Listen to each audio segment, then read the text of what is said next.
ప్రభువు పేరిట మీ అందరికీ ఈ రాత్రి కాలపు శుభములను వందనములను తెలియజేస్తున్నాను.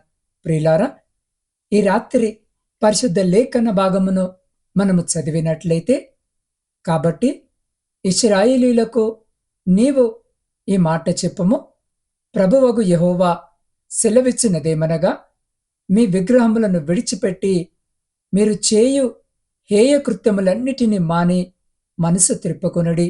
యెహెజ్కేలు గ్రంథము 14వ అధ్యాయము 6వ వచనం. ప్రియ సహోదరి సహోదరులారా, ఈ రాత్రి చదవబడిన లేఖన భాగమును మనము పరిశీలన చేసినట్లయితే, దేవుడు మనము క్షేమముగా సురక్షితముగా ఉండాలి అని ఆయన కోరుకుంటూ ఉన్నాడు. అయితే ఎప్పుడు మనము సహవాసము కలిగి ఉండాలని ఆశపడుతున్నాడు. మనము ముఖ్యముగా తీర్పులోనికి రాకుండా నిత్య జీవమునకు వారసులము అవ్వాలని ఆకాంక్షిస్తున్నాడు. ఇవన్నీ మన జీవితంలో జరగాలనంటే మనమెంత జాగ్రత్తగా ఈ లోకంలో జీవించాలి అని మనం ఒక్కసారి ఆలోచించాలి. ఒక గర్భముతో ఉన్న స్త్రీ తన కడుపులో పెరుగుతున్న బిడ్డ కొరకు ఎన్నో జాగ్రత్తలు తీసుకుంటుందో, సాధారణముగా ఉన్నప్పుడు తినే పదార్థాలు తినదు. ఏ మందులు వేసుకోవాలన్నా సరే డాక్టర్ చెప్పనిదే వేసుకోదు. కూర్చునే విధానము, పడుకునే విధానములో కూడా మార్పు వస్తుంది. నడిచే విషయంలో కూడా నెమ్మదిగా నడవాలి. ఇన్ని చేస్తేనే కాని తన గర్భంలో ఉన్న బిడ్డ క్షేమముగా భూమిపైకి రాడు. అలా కాదని, నేనెందుకు ఇవన్నీ పాటించాలని ఆమె ఒకవేళ అనుకొని తన ఇష్టము వచ్చినట్టు ఉంటే, తినకూడనిది తింటే, అజాగ్రత్తగా ఉంటే ఏమవుతుందో తెలుసా? గర్భస్రావం అవుతుంది. కొన్నిసార్లు తల్లికి బిడ్డకు కూడా ప్రమాదమవుతుంది కదా. అదే విధముగా ప్రియులారా, ఈ లోకములో మనము జీవించేటప్పుడు మనము నిజ దేవుణ్ణి, సజీవుడైన దేవుణ్ణి తెలుసుకున్న తర్వాత మన జీవితము కూడా క్రమశిక్షణతో కూడినదై ఉండాలి. పరిశుద్ధంగా బ్రతకాలి. విగ్రహ ఆరాధన జోలికి పోకూడదు. పాపపు కార్యాలను చేయకూడదు. ఇవన్నీ చేస్తే మనము నిత్య జీవములో ప్రవేశించలేము. ఇవన్నీ కాదండి, యేసు క్రీస్తులోనికి వచ్చిన తర్వాత కూడా ఇంతకు ముందు నేనెలా ఉన్నానో అలానే ఉంటాను. పాపము చేస్తాను, అక్రమము చేస్తాను, అన్యాయము చేస్తాను. ఏంటి సమస్య అంటే, నీ ఆత్మీయ జీవితము పాడైపోతుంది. ఆ విధముగా ఉంటూ యేసయ్య పేరు జపించిన ఉపయోగముండదు. యెహెజ్కేలు ద్వారా దేవుడు ఈ మాటలు ప్రకటిస్తున్నట్లుగా మనము గమనించగలము. ఈ మాటలు చెబుతుంది ఎవరికి? విగ్రహారాధన చేయొద్దు, విడిచిపెట్టండి అంటున్నాడు. దేవుని ప్రజలు అని పిలువబడుతున్న ఇశ్రాయేలీయులకు ఈ మాటలు దేవుడు యెహెజ్కేలు ప్రవక్త ద్వారా ప్రకటిస్తున్నాడు. వారు నిజముగా దేవుణ్ణి, సజీవుడైన దేవుణ్ణి, సృష్టికర్తను కలిగి ఉండి కూడా వారు విగ్రహముల వైపు తమ ముఖమును త్రిప్పారు. పాపము చేస్తూ హేయమైన క్రియలు చేస్తున్నారు. ఇక్కడ విగ్రహములు అంటే కేవలము భౌతికపరమైన వాటిని గురించే కాదు, కానీ దేవుడు మాట్లాడుతుంది హృదయములో నిలుపుకున్న విగ్రహముల గురించి. అందుకే వాక్యములో దేవాది దేవుడు సెలవిస్తున్నాడు, నరపుత్రుడా, ఈ మనుషులు తమ హృదయములో విగ్రహములు నింపుకున్నారు, దోషములు పుట్టించు అభ్యంతరములను తమ ఎదుటినే పెట్టుకొని ఉన్నారు. మీరు నా యొద్ద ఏ విధమైన విచారణ చేయదగునా అని. విగ్రహము అనగా మనకు గుర్తొచ్చేది ఒక వస్తువో ఒక బొమ్మనో కాదండి. అయితే వాటిని హృదయంలో ఎలా పెట్టుకుంటారో ఆలోచించండి. అనగా దేవుడు మాట్లాడుతుంది, మనము ఈ లోక సంబంధమైన విషయాలను గురించి దేవుని కంటే ఎక్కువగా ఆలోచిస్తూ ఆయనను హృదయంలో ఉంచుకొనకుండా అనవసరమైన వ్యర్థమైన వాటిని ఆలోచన చేస్తూ ఆయనను తృణీకరించడము విగ్రహ ఆరాధన అవుతుంది. ఆయనకు అభ్యంతరకరముగా, ఆయనకిష్టము లేని వాటిని చేస్తూ జీవించడము హేయమైన కార్యాలు. ఇవన్నీ నువ్వు చేసుకుంటూ వచ్చి, ప్రభువా ప్రభువా నన్ను రక్షించవా అంటే ఆయన రక్షించాలా? ఇది న్యాయమేనా? అసలు నీవు ప్రార్థించడానికి అర్హుడవేనా, అర్హురాలివేనా అని ఆలోచించాలి. ప్రియ సహోదరి సహోదరులారా, నీ మొర ఈ రాత్రి దేవుడు వినాలి అనంటే విగ్రహములను విడిచిపెట్టు. దేవుని కంటే ఎక్కువగా దేనినైతే నీ హృదయంలో ఆలోచిస్తున్నావో వాటిని తొలగించుకో. అవి సమస్యలైనా, అవి ఇబ్బందులైనా, అది నీ కుటుంబము గురించైనా, నీ భవిష్యత్తును గురించైనా, ఏదైనా సరే ప్రియ సహోదరి సహోదరుడా, ఈ రాత్రి దాన్ని విడిచిపెట్టి ఆయనకిష్టము లేనివి మానివేసి, అనగా నీవు బాధపడడము, నీవు కన్నీరు కార్వడము, నీవు భయపడటము కూడా దేవునికి ఇష్టము లేని పనులే. వాటిని మాని నీ మనస్సు దేవుని వైపు త్రిప్పుకో. ఆయన వైపు చూడు. ఆయన నిన్ను రక్షిస్తాడు. ఏది ఏమైనా ప్రియ సహోదరి సహోదరుడా, నేను ఆరాధిస్తున్న నా దేవుడు కాపాడుతాడు. నేనెందుకు చింతించాలి, నేనెందుకు కృంగిపోవాలి అని అనుకొని దేవుని పాద సన్నిధిని ఆశ్రయించు. ఆయన తప్పక ఈ రాత్రి నీకు జవాబిస్తాడు. అనారోగ్యము నుండి, అప్పుల బాధల నుండి, సమస్యలన్నిటి నుండి నిన్ను విడిపిస్తాడు. నీకు క్షేమమును కలుగజేస్తాడు. ప్రియ సహోదరి సహోదరుడా, విశాలమైన వేగవంతమైన జీవితము గడిపే నగరములో వివేక్ అనే యవనస్తుడు ఉండేవాడు. వివేక్ చాలా ప్రతిభావంతుడు, తెలివైన సాఫ్ట్వేర్ ఇంజనీర్. అతని జీవితము ఒకప్పుడు దేవునిపై ఆధారపడి ప్రార్థనతోనే ప్రారంభమయ్యేది. కానీ కాలక్రమేణా వివేక్ జీవితంలో మరొక దైవం అడుగుపెట్టింది. అది గోల్డెన్ స్క్రీన్, సామాజిక మాధ్యమాలు మరియు హోదా. వివేక్ తన సామర్థ్యాన్ని, సమయాన్ని, శక్తిని దేవునికి కాకుండా తన హోదాను పెంచుకోవడానికి, తన వృత్తిలో శిఖరాన్ని చేరుకోవడానికి కేటాయించాడు. ప్రతి ఉదయము లేవగానే అతను బైబిల్ చదవడానికి బదులు తన ఫోన్లో లైకుల సంఖ్యను చూసేవాడు. ప్రజల మెప్పు, తన పోస్టులకు వచ్చే కామెంట్లు, తను కొన్న ఖరీదైన వస్తువుల ఫోటోలను, ఇవే అతని రోజుకు కావలసిన ఆరాధనగా మారాయి. అతను తన భార్యతో మాట్లాడేటప్పుడు, ప్రార్థన చేసేటప్పుడు, బస్సులో ప్రయాణించేటప్పుడు ఎప్పుడు ఆ గోల్డెన్ స్క్రీన్కి అతుక్కుపోయి ఉండేవాడు.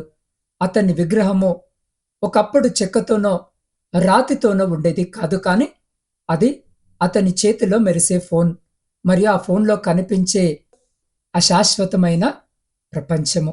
క్రమంగా ఈ కొత్త విగ్రహము వివేక్ జీవితంలో హేయ కృత్యాలను సృష్టించింది. ఇతరుల కంటే గొప్పగా కనిపించాలని క్రీస్తులో ఉన్న వినయాన్ని కూడా కోల్పోయాడు. అందరూ తనను ఆరాధించాలని, వాస్తవానికి లేని ఆనందాన్ని, విజయాలను నటించడం మొదలుపెట్టాడు.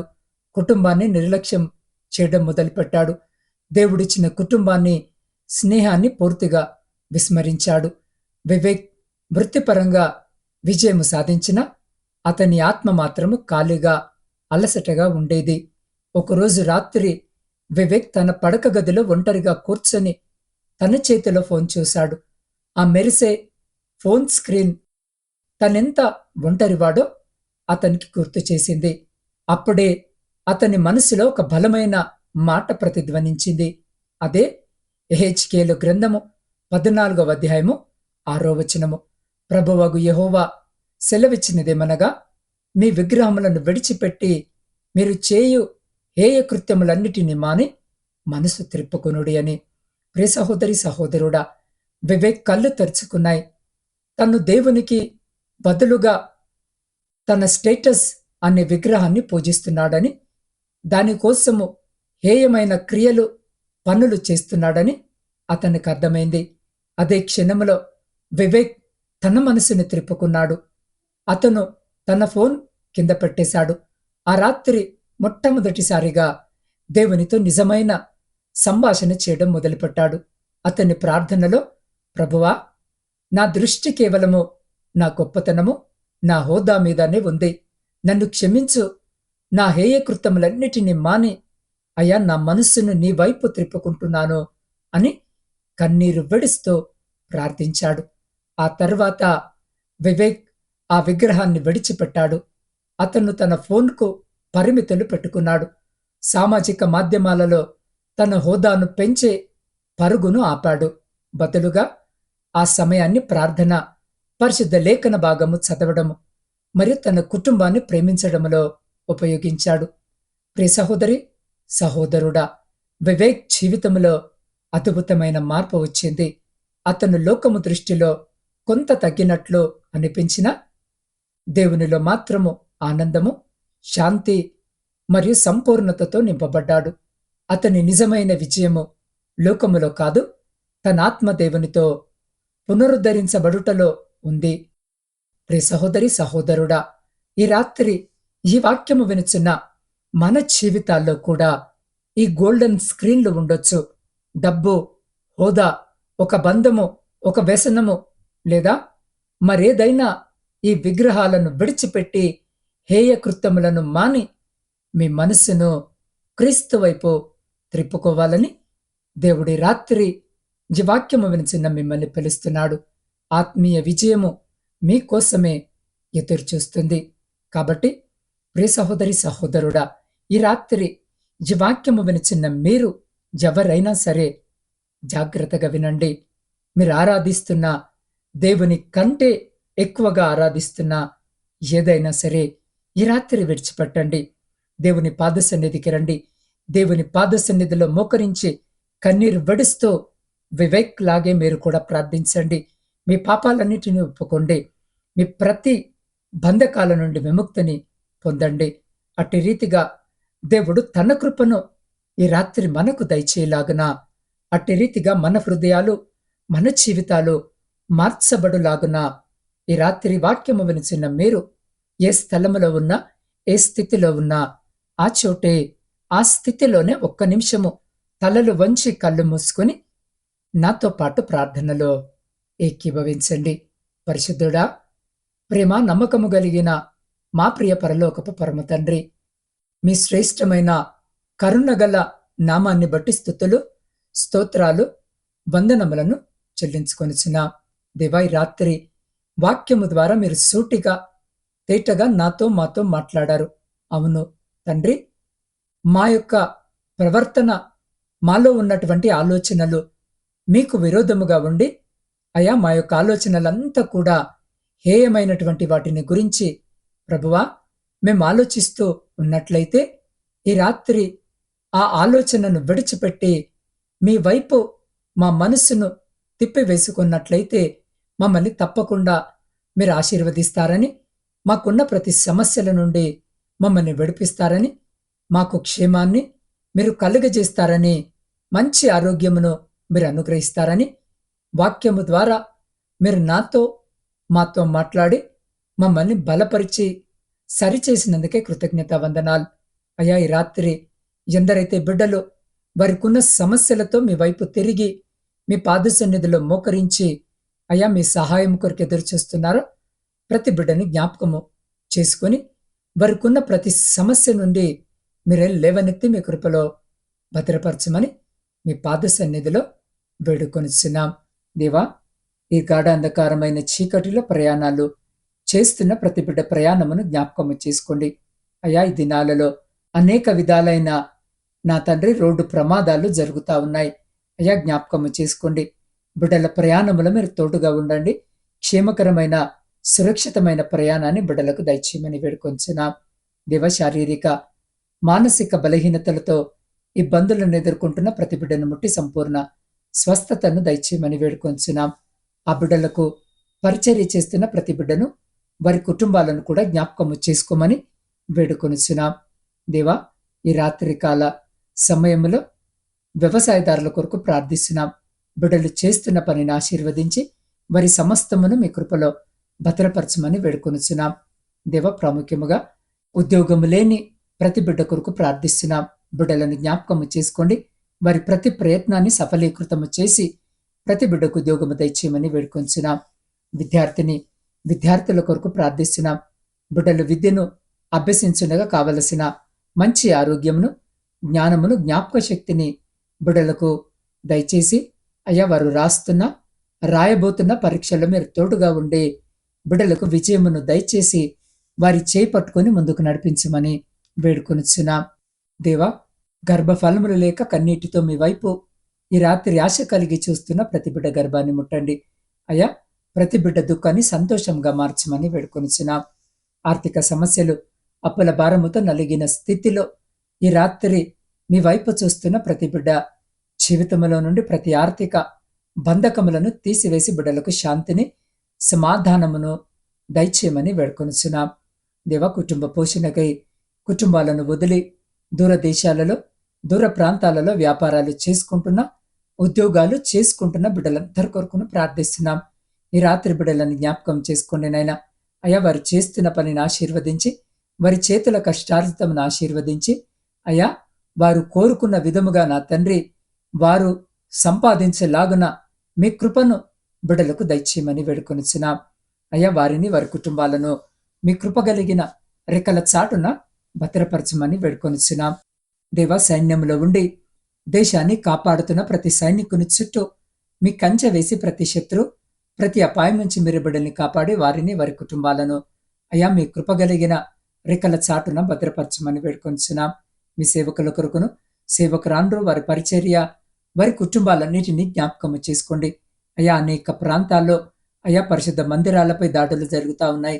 అయ్యా, మీ సేవకులపై దాడులు జరుగుతూ ఉన్నాయి. బిడ్డలను జ్ఞాపకము చేసుకోండి. కొట్టబడుతున్నారు, నెట్టబడుతున్నారు, అవమానించబడుతున్నారు. అయ్యా, అనేక మంది మరణానికి అప్పగింపబడుతున్నారు. ఈ సమయంలో బిడ్డలని జ్ఞాపకము చేసుకొని బిడ్డలకు తోడుగా ఉండి అయ్యా వారు ఏ ప్రాంతానికి వెళ్ళినా ఆ ప్రాంతంలో మీ సువార్తను అందింపజేసి అనేకులను మీ రక్షణ మార్గంలో నడిపించే శక్తిని, బలమును, కృపను బిడ్డలకు దయచేసి బిడ్డలకు మీరు తోడుగా ఉండి ముందుకు నడిపించమని వేడుకొనుచున్నాం. దేవ, సొంత గృహాల కొరకు ఆశ కలిగి ఈ రాత్రి మీ వైపు చూస్తున్న ప్రతి బిడ్డ కోరికను తీర్చండి. వివాహాల కొరకు సిద్ధపడుతున్న, వివాహాలు జరగక, సరి అయిన సంబంధాలు రాక అయా కన్నీటితో మీ సహాయం కొరకు ఈ రాత్రి మీ వైపు చూస్తున్న ప్రతి బిడ్డకు కావలసిన సహాయము దయచేయమని వేడుకొనుచున్నాం. దేవ, వృద్ధుల కొరకును, వితంతుల కొరకును, శ్రమలను అనుభవిస్తున్న ప్రతి బిడ్డ కొరకు ప్రార్థిస్తున్నాం. ఒంటరి జీవితాన్ని గడుపుతున్న బిడ్డల కొరకు ప్రార్థిస్తున్నాం. ఈ రాత్రి బిడ్డలకు తోడుగా ఉండమని వేడుకొనుచున్నాం. దేవా, ప్రపంచంలో శాంతిని, సమాధానాన్ని కలిగించి విడిపోయిన విచ్ఛిన్నమైన ప్రతి కుటుంబాన్ని తిరిగి మీ పరిశుద్ధ నామమున జతపరచమని వేడుకొనుచున్నాం. దేవా, ఈ సమయంలో నా ఆత్మీయ కుటుంబ సభ్యులందరి కొరకును ప్రత్యేకంగా ప్రార్థిస్తున్నాను. ప్రతి బిడ్డను మీ బంగారు పాదాల చెంత పెడుతున్నాను. అయ్యా, వారి ప్రతి ప్రార్థన, విజ్ఞాపనను మీరు ఆలకించి అంగీకరించి వారి ప్రతి న్యాయమైన కోరికను ఈ రాత్రి మీరు తీర్చమని వేడుకొనుచున్నాం. దేవా, ఈ గాఢాంధకారమైన చీకటిలో మేము నిద్రించినగా మా గృహాల చుట్టూను, మా ఆత్మీయుల గృహాల చుట్టూను, మా ఇరుగు పొరుగు వారి గృహాల చుట్టూను మీ అగ్ని కంచె వేసి ప్రతి బిడ్డను మీ దేవదూతల రెక్కల చాటున భద్రపరిచి ప్రతి అంధకార సంబంధమైన శక్తులన్నిటి నుండి మీరే సంరక్షించి కాపాడి మీ చిత్తమైతే, మీరు అక్కడ ఆలస్యమైతే ఎన్నికలేని మమ్మలను మరొక శ్రేష్టమైన నూతన దినములోనికి ప్రవేశింపజేయమని మా రక్షకుడును మీ ప్రియ కుమారుడైన యేసు క్రీస్తు జీవము కలిగిన నామమున ప్రార్థించి స్తుతించి అడిగి పొందుకొని ఉన్నాము తండ్రి. ఆమెన్.